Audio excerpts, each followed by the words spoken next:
വെടിക്കെട്ട് അപകടത്തെ സംബന്ധിച്ച് പഠിക്കാൻ വെച്ച കമ്മീഷന്റെ റിപ്പോർട്ട് ഗവൺമെന്റ് പക്കലുള്ളതാണ്. ആ കമ്മീഷനകത്ത് ആധുനികമായ സൗകര്യങ്ങൾ ഏർപ്പെടുത്താനും പടക്ക നിർമ്മാണത്തിൽ നിയന്ത്രണങ്ങൾ ഏർപ്പെടുത്താനുമുള്ള നിരവധി നിർദ്ദേശങ്ങൾ ഉള്ളതാണ്. ദൗർഭാഗ്യവശാൽ ആ നിർദ്ദേശങ്ങളൊന്നും പാലിക്കപ്പെട്ടിട്ടില്ല. ഗവൺമെന്റും പാലിച്ചില്ല, നടപ്പാക്കിയില്ല. ഈ വിവിധ സ്ഥലങ്ങളിൽ പെരുന്നാളും ഉത്സവങ്ങളും പൂരങ്ങളും ഒക്കെ നടത്തുന്ന ദേവസ്വങ്ങളോ അവിടുത്തെ കമ്മിറ്റിക്കാരോ ശ്രദ്ധിച്ചില്ല. അതിന്റെ ഫലമാണ് ഇപ്പോഴുണ്ടായിരിക്കുന്ന ഈ അപകടം.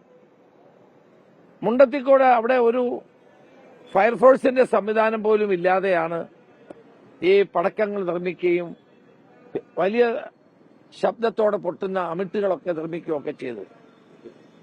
അതുപോലെ ശാസ്ത്രീയമായ നിലയിലുള്ള ഒരു സംവിധാനം അവിടെ ഏർപ്പെടുത്തിയിരുന്നില്ല.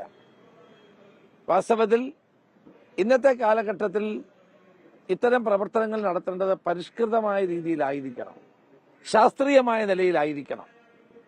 ശാസ്ത്രീയമായ നിലയിൽ ഈ ഉത്സവത്തിനാവശ്യമായ പടക്കങ്ങൾ നിർമ്മിക്കാനും മറ്റു കാര്യങ്ങൾ ചെയ്യാനും ഒക്കെ തയ്യാറാകുന്നില്ല എങ്കിൽ ഇത്തരം അപകടങ്ങൾ ഉണ്ടാകുക സ്വാഭാവികമാണ്. അത്തരം അപകടങ്ങൾ ഇനിയും തുടരാൻ പാടില്ലാത്തതാണ്. പലപ്പോഴും നമ്മൾ ഈ അപകടം ഉണ്ടാകുമ്പോൾ അതിനെപ്പറ്റി ഒന്ന് ചർച്ച ചെയ്യും, പിന്നെ നമ്മളെല്ലാവരും മറന്നുപോകും. അതുകൊണ്ട് ക്ഷേത്രങ്ങളിലാണെങ്കിലും പള്ളികളിലാണെങ്കിലും മറ്റ് ആരാധനാ കേന്ദ്രങ്ങളിലാണെങ്കിലും അവിടെ ഈ പടക്കം ഉപയോഗിക്കുക, അതോടൊപ്പം തന്നെ കരിമരുന്ന് പ്രയോഗം നടത്തുക, ഇതിനൊക്കെ വ്യക്തമായ മാനദണ്ഡം പുറപ്പെടുവിക്കേണ്ടതായിട്ടുണ്ട്. ആളുകൾ കൂടുന്ന സ്ഥലങ്ങളിൽ പ്രത്യേകമായ ശാസ്ത്രീയമായ നിർദ്ദേശങ്ങൾ നടപ്പാക്കിക്കൊണ്ട് മാത്രമേ ഇത്തരം കാര്യങ്ങൾ നടപ്പാക്കാൻ പാടുള്ളൂ.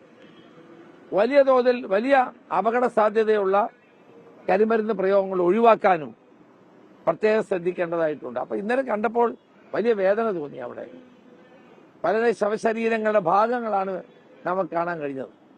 അപ്പൊ ഇനിയെങ്കിലും കേരളത്തിൽ ഇത്തരം അപകടങ്ങൾ ഉണ്ടാകാതിരിക്കാനുള്ള സത്വരമായ നടപടികളാണ് ഗവൺമെന്റിന്റെ ഭാഗത്ത്.